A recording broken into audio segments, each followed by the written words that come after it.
Today we're going to be taking a look at 7 confirmed new features for FIFA 23.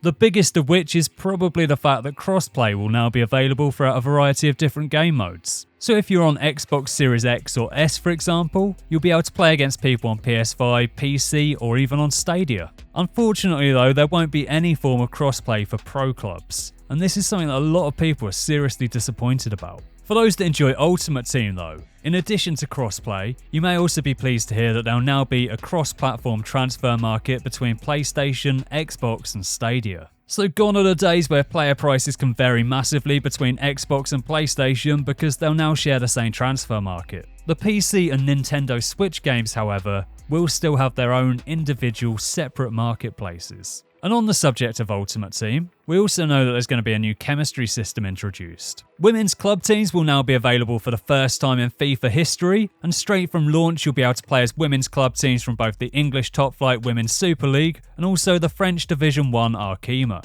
Now though, as it's only 2 leagues, I'm not sure there'll be a fully featured career mode for women's club teams just yet, and for now I'd imagine that the closest you'll get to a women's career mode will be in tournament mode, where you'll at least be able to play through one season in either the Women's Super League or the French Division 1. On the subject of career mode though, what we do know is that we will now be able to use real life managers. It promises to be the most authentic FIFA career mode experience to date, and we'll just have to wait and see whether or not it delivers on that front. Set pieces have been redesigned once again, so there'll be a whole new free kick system to learn and perfect. And there's also an intriguing new shooting mechanic with the introduction of a new power shot feature. Presumably it will be a high risk, high reward strategy where you can choose to absolutely thunder it, but complete with a very real risk of rocketing it into row Z if you do so. So there are certainly some interesting new features coming for FIFA 23, and as it's a World Cup year, we've also got game modes for both the men's and women's World Cups returning. So there'll be plenty to get stuck into. There'll be new stadiums, new skill moves, new celebrations, new icons and heroes, and whilst we will have to wait until we can get hands on with it to find out if it's actually any good, some of the new features definitely have some serious potential.